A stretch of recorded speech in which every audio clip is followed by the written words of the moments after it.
What's going on, guys? I'm back again with my fantasy football series I have going on my channel where I show my fantasy team, my matchups, and how my team is doing.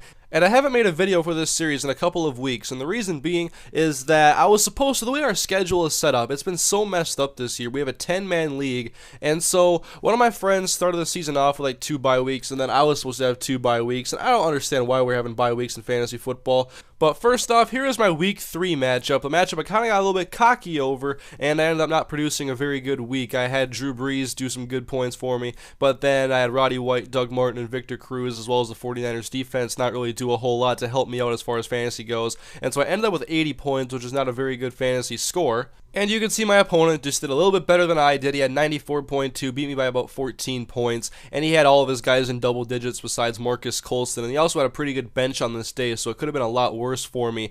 But then in week 4, I was supposed to have a bye week, and so I wasn't going to make a video. I didn't edit my lineup, and then our commissioner changed some settings after the games were already started on Sunday, and all of a sudden I was now in a matchup. You might be saying, wow, 129 points. That's a pretty good week, even though he had Antonio Brown on a bye week. Well, I had back-to-back matchups with the same person, and look at his team, 140.6. Michael Turner, Marcus Colston, his Bears defense, all with over 20 points, let alone his quarterback with 35, and so I lost this game.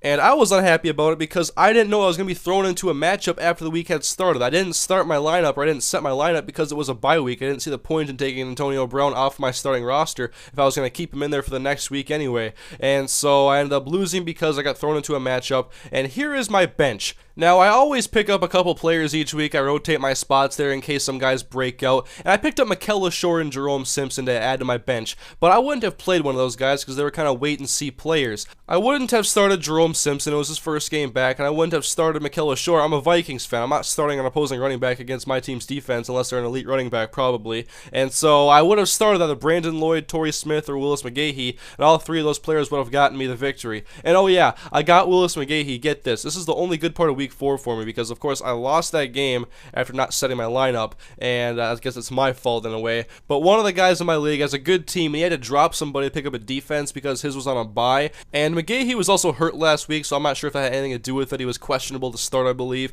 And so he dropped McGahee, and now he's on my team. And so my team just got even better. But now I'm sitting at 2-2. After starting off pretty good, I was 2-1. But now I am 2-2 after not putting a player in for Antonio Brown on my bye week, getting thrown into a matchup. It's an entire mess, but I didn't go and complain to my commissioner. I could have edited my lineup, I guess. It just didn't seem like there was a reason to on my bye week to edit my lineup. But now I'm 2-2, and I'm looking for some vengeance. I'm coming out this week, and here is my starting lineup. Now, this is the first time all season, it took 5 weeks to do this, where I'm starting somebody that I did not originally draft myself. So I think I did a pretty good job drafting my team. But now I throw Willis McGahee into the starting lineup because I have Doug Martin on a bye.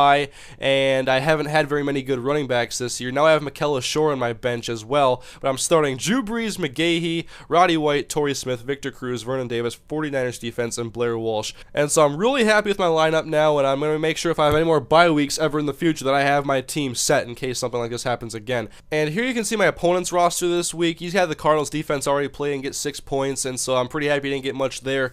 But this video is probably going to go up during the Sunday games sometime, so I'm not sure how late it's going to be, but I still want to get this video up there before the games are at least done. He's got Andy Dalton, Ray Rice, Marshawn Lynch, Reggie Bush, Brandon Marshall, Tony Gonzalez, and Matt Bryant still to go, but I like my roster a lot more, and so you can see my position ranks right here. My starting lineup is entirely comprised of top 10 players at their position. My lowest ranked player is Willis McGahee at position rank 9, and so I have the best quarterback, the second best tight end, the second best receiver, the third best receiver, and you can see the rest of the ranks yourself there. But I'm confident my team is going to be one of the top teams come end of the season, and I'm not too worried about that loss last week because I have a very good team, and I wasn't going to make a big deal about it. I just want to go ahead, play the rest of the games, make sure it doesn't happen again, and just dominate the best that I can with my lineup. So hopefully I have a win this week and go to 3-2 in the season. Don't want to drop to below 500. But anyways, guys, this is just a quick little fantasy football update for you guys on my team and my league. I'm 2-2, although I am the highest scoring player in the league. But anyways, guys, if you enjoyed the video, please leave a like, and thank you for watching. I'll see you guys next week, and hopefully I'll be 3-2.